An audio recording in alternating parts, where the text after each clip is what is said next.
On the western edges of Los Angeles, at the base of the Santa Monica Mountains, there's a neighborhood called Brentwood. Surrounded by Wilshire Boulevard, Mulholland Drive, and the San Diego Freeway, it's the super rich but less showy cousin of Beverly Hills. Here, there are gated communities and multi-million-dollar mid-century houses. And, no surprise, it's home to some really major celebs. A-listers like Gwyneth Paltrow, Lea Michele, Ben Affleck, and Reese Witherspoon have all called Brentwood home. But behind all of its shishi facade, there's a dark side to Brentwood. And anyone who was around in the 1990s would already be aware. This is where disgraced football star O.J. Simpson was headed, while the whole world watched on TV. When his white Bronco drove along the 405 freeway in a vain attempt to evade arrest for the double murder of Nicole Brown and Ronald Goldman. Then, years later, there was another dramatic arrest in Brentwood, though it may not have made it on national TV. But it did change the life of Adi Jaffe forever. At the time, Adi was a known drug dealer with some really high-profile clients. Not only was he on the local police watch list, but he was actually banned from entering Beverly Hills. And you can bet he was making enough serious coin to be able to afford to live in Brentwood. But the cops must have realized that if they couldn't use him as a stool pigeon to catch others who were higher up the food chain, well, they may as well just lock him up and throw away the keys.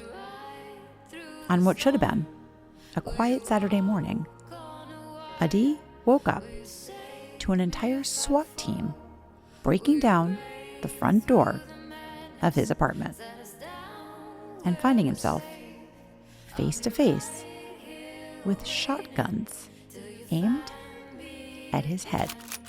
It's like 12 cops, shotguns, shields, the whole SWAT uniform kind of thing.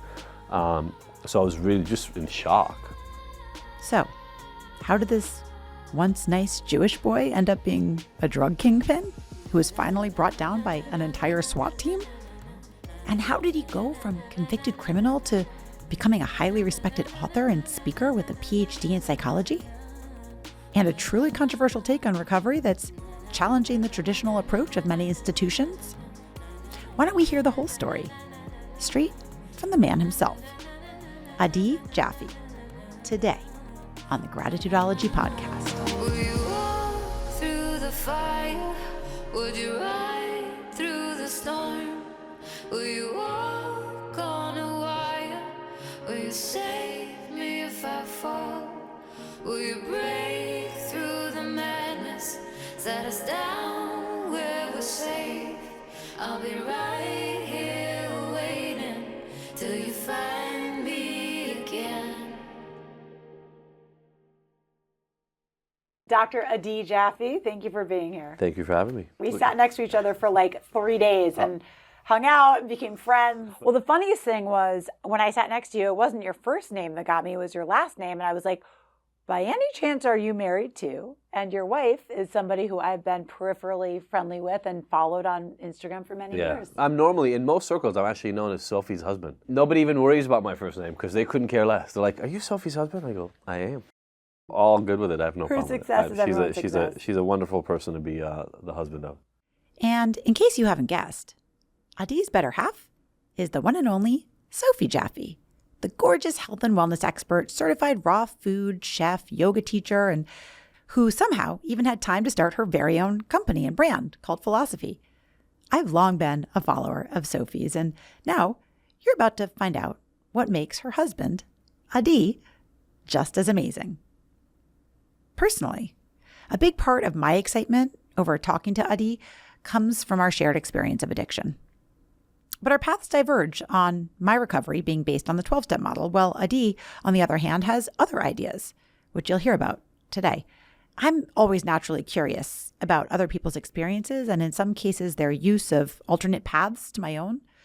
So the chance to hear about Adi's perspective was something I couldn't resist.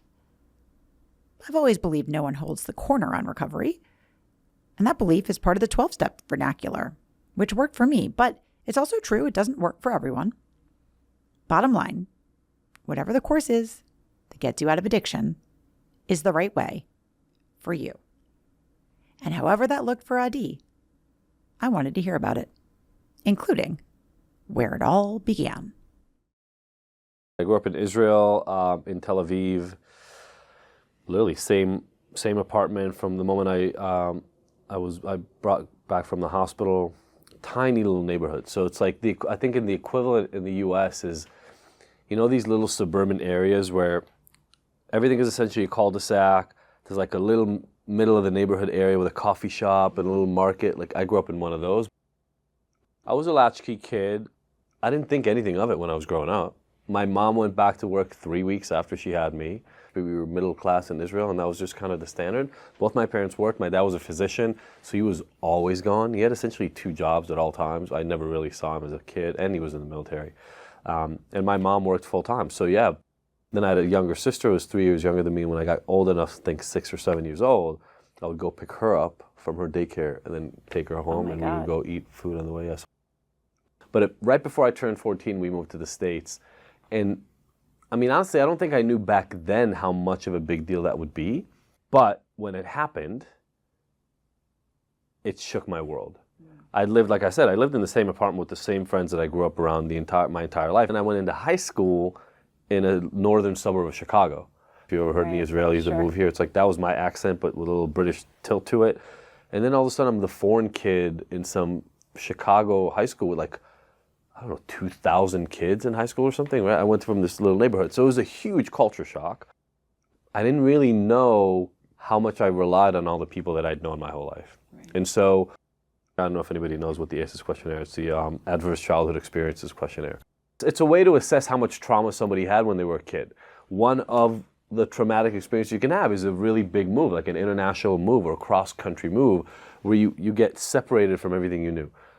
I had no idea. My parents had no idea, but that was huge, and I didn't understand it. But that, along with my parents' separation, they ended up back together. But my parents' separation when I was still in Israel, those were probably 2 of my biggest traumatic experiences growing up, and they just kind of caused this rupture in a feeling of safety. I think both of them created this rupture in a feeling of safety. My dad leaving us for, I think it was like a week for another woman, and then came back, and then leaving all of my friends behind and everything I knew to be home. Mm-hmm. I think both of those things made me feel a little unsafe. Mm-hmm. I had a lot of social anxiety. I always felt uncomfortable. And that's actually how I found drugs and alcohol. I was at a sleepaway camp, a bunch of Israeli kids from all over the U.S., and it's hundreds of Israeli kids. Mm-hmm. So for the first time, I felt more at home. It's fun, and you get to connect to everybody right there on the spot. It might only be 3 days, but it feels like 3 months, that kind of thing. First night, a bunch of us end up in one specific cabin, and you're not supposed to, right? The boys and the girls are supposed to be separate, but you tell that to 14 and 15-year-olds. Sure. And as we're sitting and hanging out, this kid hands me like a plastic, cheap gallon of vodka. I'd seen alcohol before, I'm Jewish, so it's like there's a lot of ceremonies where that's consumed. I never really drank. But I wasn't going to embarrass myself in front of like 70 kids I'm trying to impress with all my social anxiety. So I took a gulp. It was one of the most disgusting things. Warm vodka, when you're not used to drinking, is horrible. Like I almost threw up, and even just thinking about it. I kept it down, and then just for good measure, I took another big swig. And then I passed it on, and I thought nothing of it. But then 15 minutes later, I was like, oh, I like this. I didn't know I could feel like this. And all of a sudden, all that anxiety went away, and I could just be chill. I talked to girls, which was always really hard for me when I was younger. I ended up like fooling around with this girl I liked. By the end of the night, I was like, oh, I found the cure. And so from that point on, I would go to weekend parties and drink when other people drank. I got invited to parties I wouldn't have gotten invited to otherwise, because all of a sudden I'm drinking. 2 years later in high school, I moved already again, but a girl I really liked handed me a joint. I'm not going to say no to a girl I think is really cute.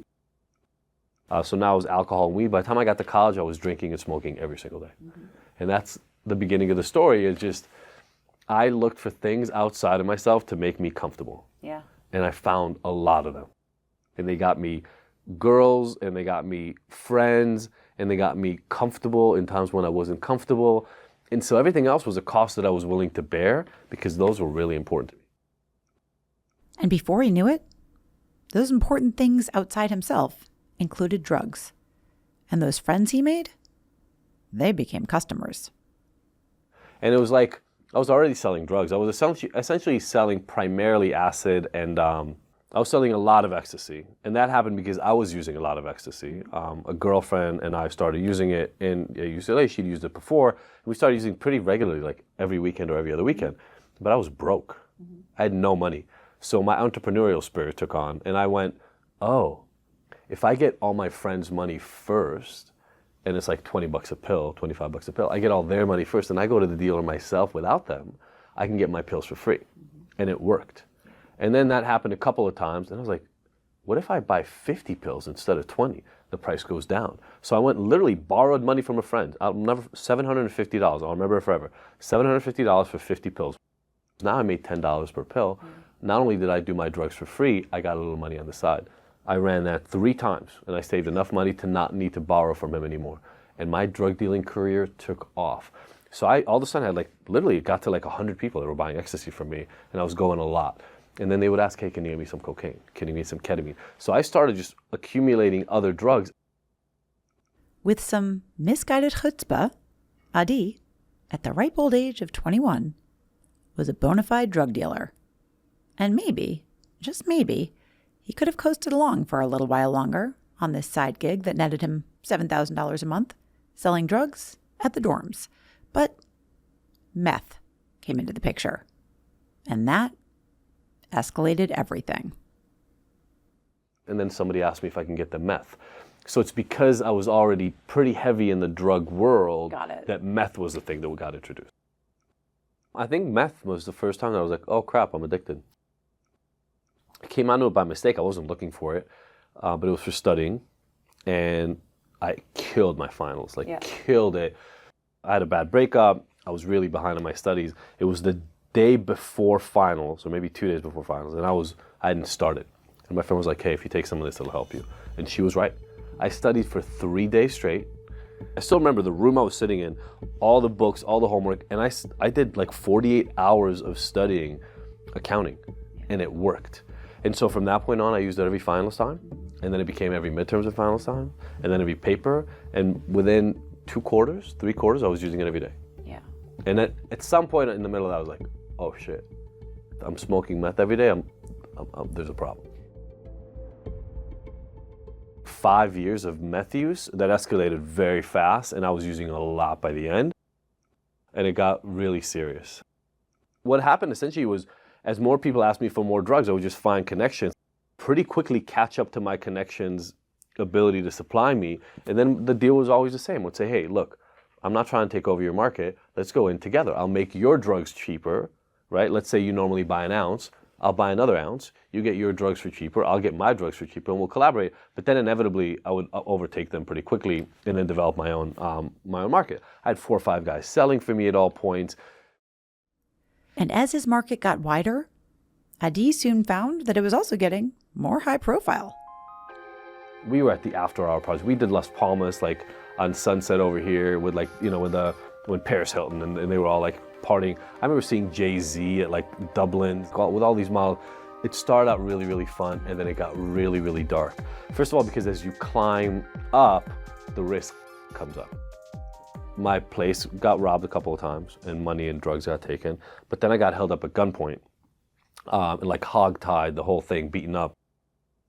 The idea that people could hold a gun to my head to rob me became a reality. So now every time I traveled, there was a sawed-off shotgun under the seat and a gun that I had. Have you seen Scarface? Yeah. So in Scarface, in the end, when he's sitting in his mansion, but he's got 30 video cameras and all he's doing is doing drugs, I ended up living that life just with meth instead of cocaine. I had internal video footage. I threw it out, which is both good and bad, because it's it might be good to remember how crappy it got sometimes. There's this black couch in my studio, and there were 3 different cameras pointed at it. And I would be sitting on that couch for 7 to 8 hours a day, minimum, doing drugs, and then people would come in. If it was guys, we'd hang out, shoot the shit, do a little drugs. If it was girls, we'd do some drugs. Maybe we'd hook up, maybe we'd like fool around, maybe we'd have sex. They'd walk. I'm still on the same couch. 8 hours a day. And like, that was my life. That was it. And I was 124 pounds. So I looked like a skeleton. I'd been on probation in Beverly Hills. It got to the point where I couldn't enter into Beverly Hills. So for anybody who doesn't know this, Beverly Hills is its own city. They have their own police force. All the cops in Beverly Hills knew me. So if I walked into Beverly Hills, I would get arrested, like on the spot. I used to rent cars all the time because if they would know my car anywhere. So I rented cars, and then the guy saw me, stopped me. The 2 people in the back of my car that I was given a ride to got arrested because they had drugs on them. And I was like, oh shit, don't you guys know, like if you're with me, we're probably gonna get pulled over by the cops. So I stopped going to Beverly Hills. Long story short, I get off probation, I'm off this like Beverly Hills watch list. I ride my motorcycle through Beverly Hills and I got into an accident. My leg is broken, like cracked. And I have a half a pound of coke in my jacket. And because the cops knew me there, I think, as they were putting me on the gurney, they took my jacket off of me. And by the time it went into evidence, they found a half a pound of coke. And then it was like 3 months of just trying to get me to snitch, and I wouldn't. Until the ultimate buzzkill came.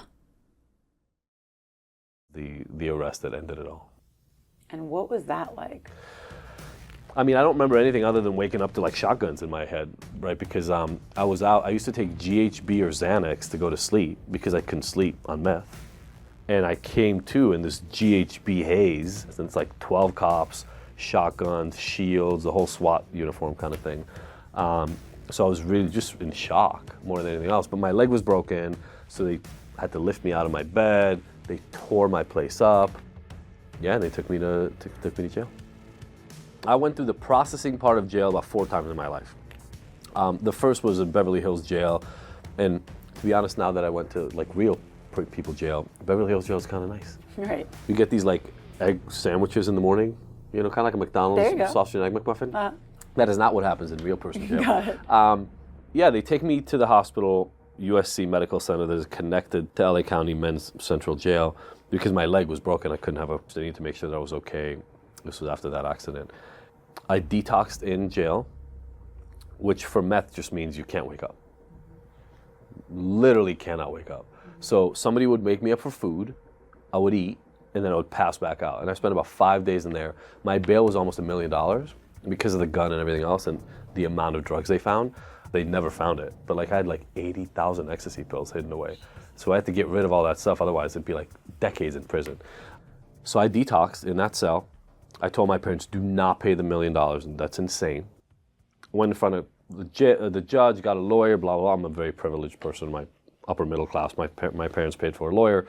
And I got out, immediately went to rehab. I don't know, a lot of people do this before rehab. I did it too, like the last hurrah.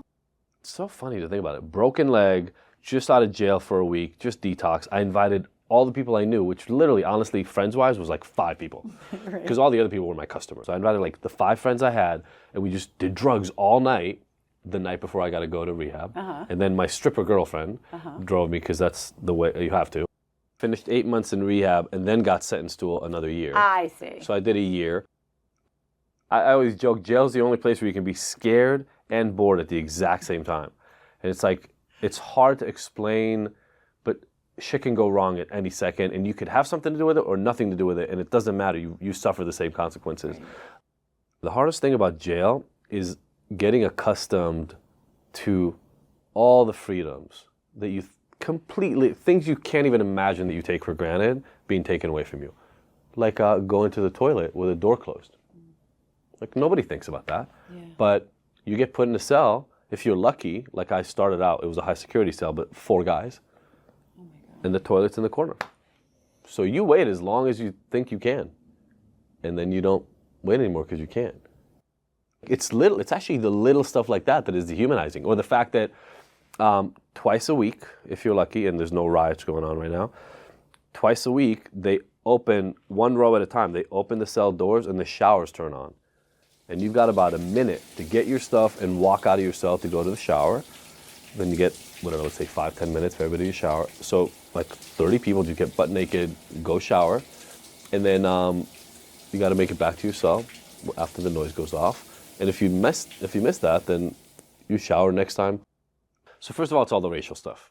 Separate, the whole dorm is separated by race. And that's not a prison thing, it's the people that do it. The toilets are on one side. The sinks for like brushing your teeth and washing your hands after are on the other side. And the last wall has the showers. So now you're going to take a shit and it's like 12 guys brushing their teeth, 16 guys showering. Like, you know, the idea, because obviously it's about privacy and safety. I get that. But it's also dehumanizing on purpose. I hear in prison it's different because you're going to be spending years there. Yeah. So you have like your room and your area. In jail, you're constantly being moved around. But it was hell. Still, Adi managed to survive his year in jail. But if he thought getting out was going to make life easier, he was in for a rude awakening. And then when I got out, I really had no idea what I was going to do. Jamie. It was like, I had no skill to speak of other than selling drugs. Right. I knew if I was going to do that, I was probably going to end up in prison for the rest of my life or dead. So I was pretty aimless, looking for work. I tried everything, malls, Apple Store, which were just opening at the time, pizza shops. I mean, I couldn't get hired anywhere, and that's why I went back to school. So tell me about that journey, because I think a lot of people who get to that point are just so beaten down that they give up or they go back to what they know. That's why there's a lot of recidivism. It's hard to pull yourself up. Yeah, but I was also very lucky in my family. I mean, my family was there for me. They supported me through 9 months of looking for work. Still went to some meetings, still connected with the people in the sober living house that I was part of when I was after rehab. Look, I'm not gonna kid you. It was tough. I was the one who was like, hey, screw this. I'm going back to school. Like I felt like a burden on my parents. Now they got to pay rent. They got to pay for my food. And this is after I was making like mid-6 figures, selling drugs, telling people what to do, like living large, you know, and it felt very, very small. And I was a burden on my parents, which was the whole reason I started selling drugs in the first place, was so that I would be out from under my parents' like psychological, emotional control due to money. Right. And I was right back there, and I had nothing. So I decided to go back to school. I found Cal State Long Beach, which is part of kind of the California system is a mid-tier. They're like community colleges, Cal State, and then UCs. So I found Cal State Long Beach. They did not ask, have you ever been convicted of a felony on the application? So I was like, cool, I think I can do this. Applied, got in. There were a couple of classes I had to catch up on because I barely graduated my undergrad. It was really strange after being a drug dealer to sit in a class and have a teacher tell me what I have to do for homework. And I'm like, really? Yeah. I have to do all this? I remember somebody in like a big AA meeting said, you know, if you're new here, welcome to the middle. And, you know, addiction is life lived in high highs and low lows. But there's a certain excitement to that. But also at a certain point, it becomes exhausting and overwhelming and like you're done with it. Oh, yeah. And there is a beauty to life lived in the middle. But I don't think you can actually see it as beautiful until you're ready to be there. But it makes sense, right? I mean, I say that I used to be the king of the underworld in my very small kingdom. And it was grimy and it was crazy, but it was my kingdom. And so, you know, let's call that on a scale of achievement, that's like a -20. So now I had to climb up to get to 0. Yeah. And yeah, 0 is much better than -20. Totally. And it feels like middle, but it's a lot better than -20. Totally. So I feel like I just started climbing out, and like I went to my master's degree and I killed it. I mean, I was a crappy student before drugs, and I used drugs to study, right? Sure. I killed it sober. Like I was a 4.0 student. I arranged the study groups. I was in all the office hours. I would talk to the teachers until sometimes they were like, you get this, you understand this, you don't need to learn it more, please go home. I'm joking, I don't think anybody asked you. I get it. I did everything I could and I got a 4.0. I got scholarships I didn't even apply to because I didn't have to, because teachers would recommend me for these scholarships, which was great because I didn't want my parents to pay for my schooling because I'd already been a burden. So it all just started working out. I was sober in AA for about 3 years and then I left. Here's where our stories differ, because coincidentally, up to now, there are so many parallels. Like, looking at us sitting here together, you would not think either of us had done copious amounts of drugs, including crystal meth. Today, on the other side of addiction, we both have our proverbial shit together, very much. But we've both been through it. In getting sober, my path led me to the 12-step model, which I love. Adiz started him there, but left him thirsting for other options. I love the idioms and the platitudes and the phrases that make their way around AA. They make things easy to grasp. Mm-hmm. I think they also sometimes oversimplify things and box you. For sure. So, like, I had actually one of my first clients at Ignited, which is the company I run now that actually now helps people who got out of jails and prisons with addiction, which I love that I'm doing that now. She came by. She was mid-suicide attempt when she found me. And now it's 8 years later, and a lot of her stuff has come back. And she was saying she was at my house, and I live in a beautiful house now, right? It's like up in the hills in LA. We got a pool, we got a jacuzzi. My kids, there's like a sauna in the back. We got that house 3 years ago, right? I went to jail 23 years ago. Like, it took a minute to get to this place. Yeah. But she walked in and she said, I'm just so happy to be here so I could see what's possible. I think it's okay to tell people, hey, there's a beautiful future for you. You're going to have to work your ass off. Yeah. And it's going to take time. Tom Cruise is a world famous freaking actor, worked his butt off for decades to get there. Sure. So, you know, look at all the athletes you look up to. They started in like junior high working their butt off. So life, real life success, like, and I won't even say sober, regular people, life success takes work, it takes time, it takes dedication. I think a lot of us earlier on, we looked for shortcuts for good. We looked for shortcuts for great.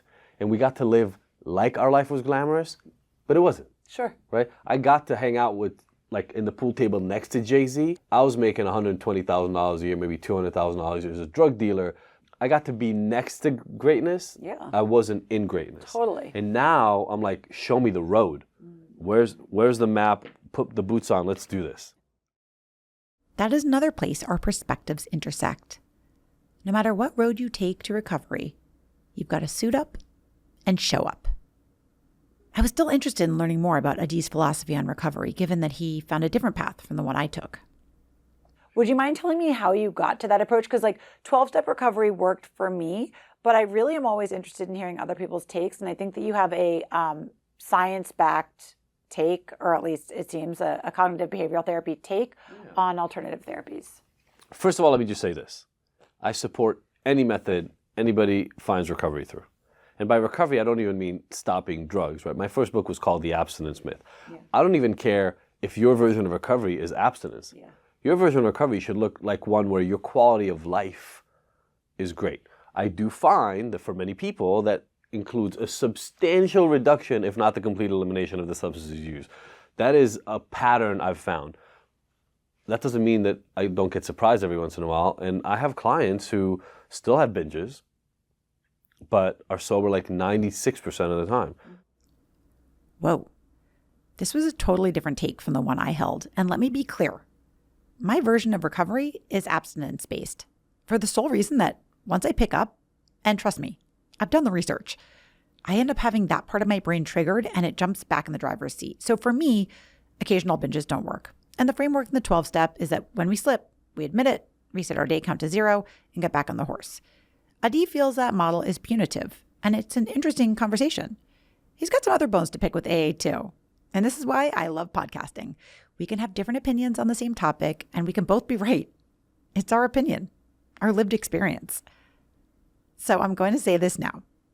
12-step recovery worked for me and for millions of people, but there are still some who definitely don't like it because there are dated words in the text, the big book, and that's for sure true. It was written in the 30s, and also religious undertones. And if that keeps someone from sobriety, then I am certainly glad there are other options around. Adiz is one of them. Now, to be fair, because I was just on a debate, literally, that was, does AA work? That was literally the name of the debate. And I talked about, like, if AA modernized itself, I think it would be a much, much better place. When AA started, being an alcoholic, which I hate that term, by the way, but being an alcoholic 85, 86, 87 years ago was terrible. So people with that problem needed a place to go talk to one another in privacy because they couldn't talk about it publicly. But we're not there anymore. So get over it, right? Like, also the language in the big book is insane. Like, not only does nobody talk like that, but it's chauvinistic. It looks at women as essentially non-entities. Like, it's ridiculous. It's 100 years later. Like, nobody does anything that we did 100 years ago. Nobody types with like the old school typewriters anymore. So why are we doing this? Yeah. And it's not, the fellowship is incredible. Finding a place for people that is relatively stigma-free is incredible. We just have to, like, let's get over ourselves. It's not the Bible, right? Yeah. Let's just modernize this stuff. There is now a plain language AA book. Yeah. Somebody called me for not knowing it. The thing got published literally like a week ago. It's pretty recent. No, and look, I think it's a very interesting take, and I've heard it from a lot of people, especially I got sober in CMA in New York, okay, so which is Crystal Meth Anonymous. It is 99.9999% gay men and me, and like a couple other women. And my husband when he comes to meetings with me. But he's an open-minded guy.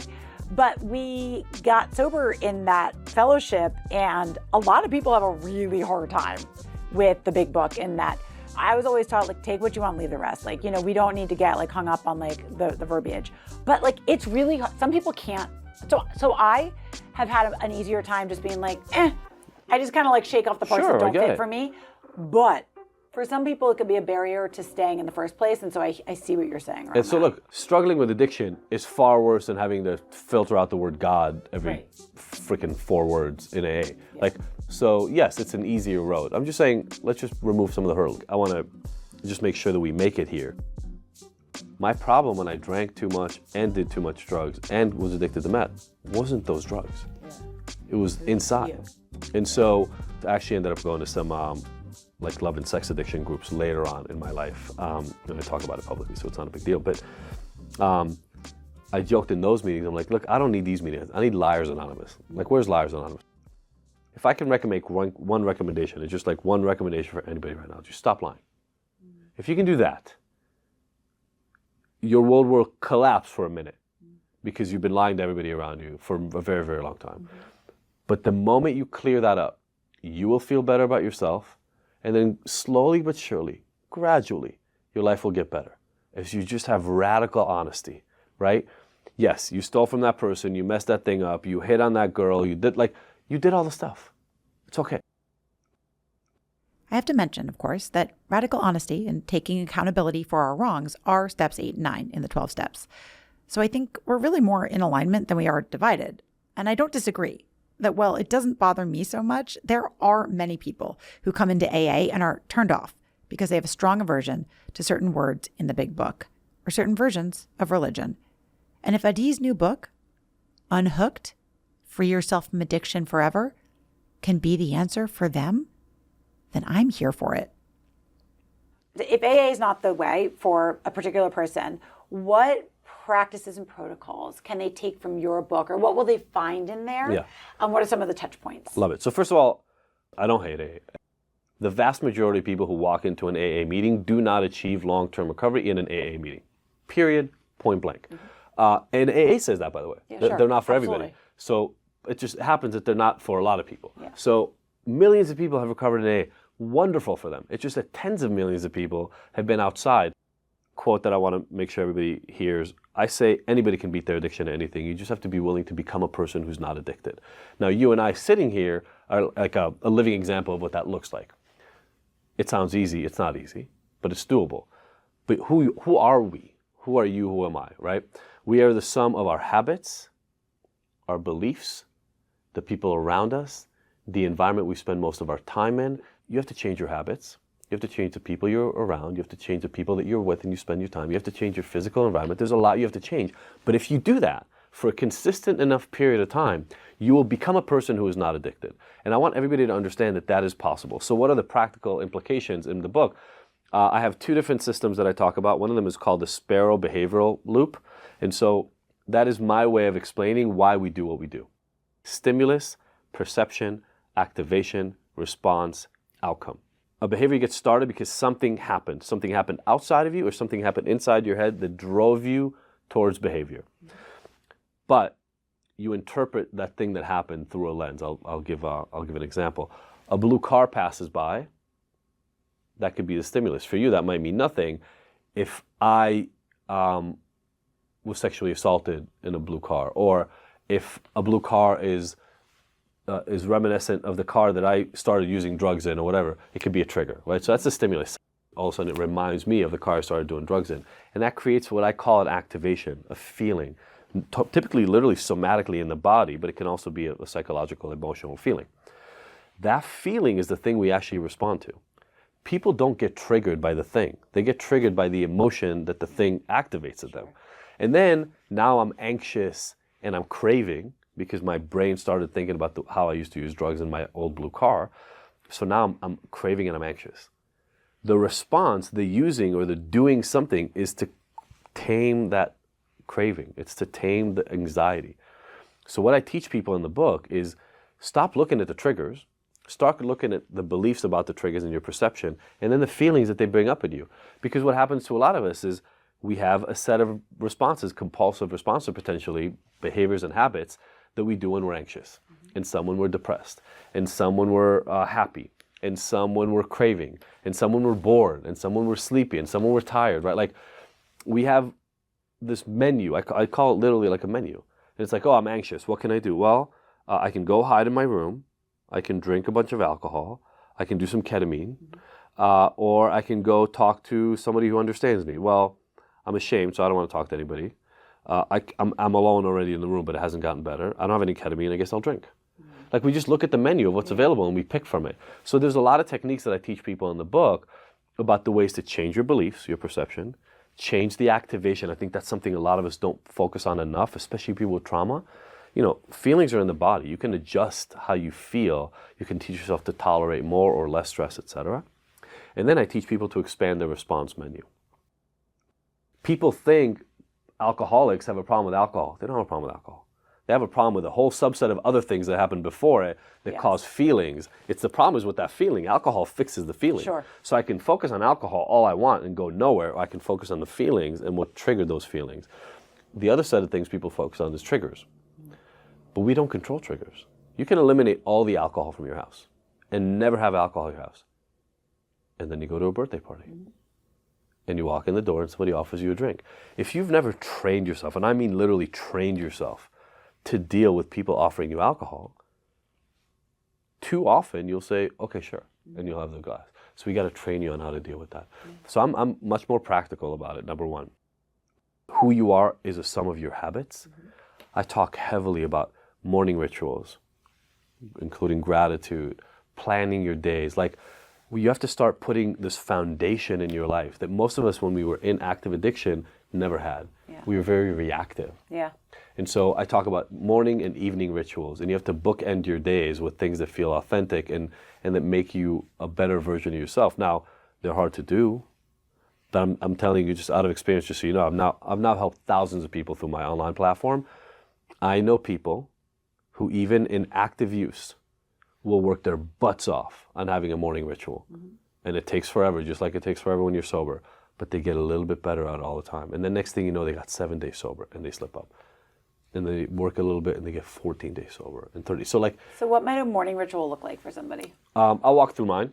Number one, what I'm about to describe got developed over years. Okay. My recommendation in the book is do not take on more than 1 or 2 new habits to instill. This takes time. And mine started with a gratitude journal. Okay. It was Valentine's Day, and my wife, Sophie, handed me as a gift the 5-minute journal. I don't even think she wrapped it, but she gave it to me almost as a dare or a joke, because I was not the kind of person I was. Right. I'm still very perfectionistic, very focused on work and how to make things better all the time, which means I'm kind of salty half the time. But she handed it to me. What she didn't know was at the time, I was really trying to work on not looking at my phone first thing in the morning. I know that's bad for me, bad for you too, whoever's watching right now, stop it. But I couldn't get myself to stop.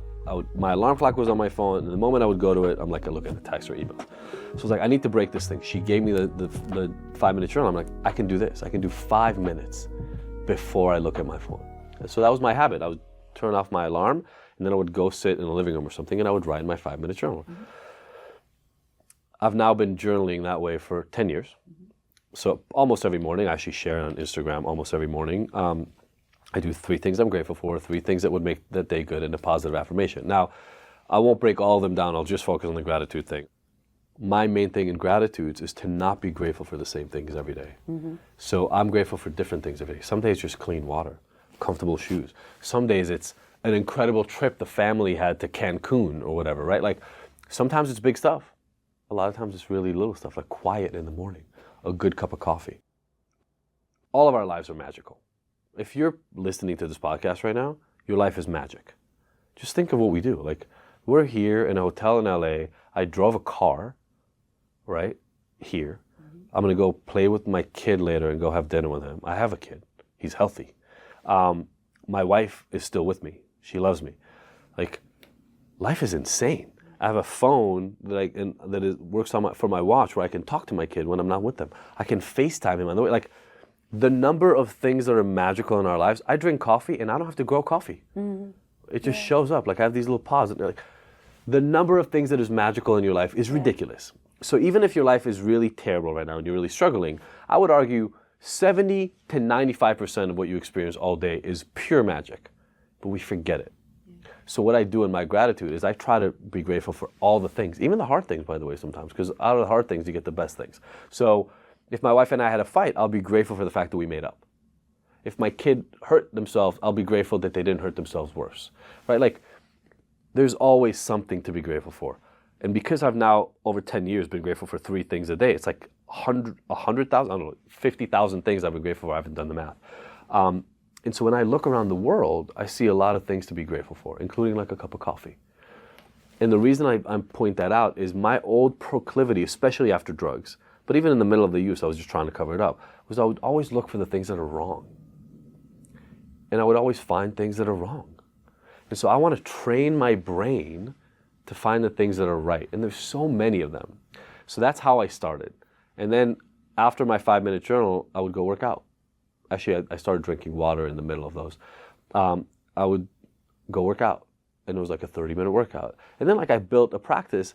I would plan my day. I would go look at my calendar and fill out my day. Because the question asked me, like, what are 3 things that would go right for the day? I was like, well, what am I doing today? And I would start plan ahead. So now I have like a 90-minute morning practice. I wake up at 5:30 in the morning, and I'm done between 6:30 and 7, and then I make breakfast for the kids and I take them to school. Some people think I'm insane, but I couldn't care less. Because when I wake up and I do those things, I feel good when the day starts. And my wife jokes, you know, I need to be in bed by like 9:30, 10 o'clock. 10:30 is my latest, which is funny for a guy that used to be up on meth for 3 days. But I wake up now and I'm good. Like I know as long as I practice my rituals in the morning, I'm good. And so I tell people, take a hold of your life. And I'm not saying that your practices have to be what mine are, but you have practices that if you did them every morning, so for some people it's a cold plunge. For a while it was a cold plunge for me. Like, find your magic formula of things that you do regularly, and you know if I do these things today, it's probably going to be a good day, even if the world falls apart around me.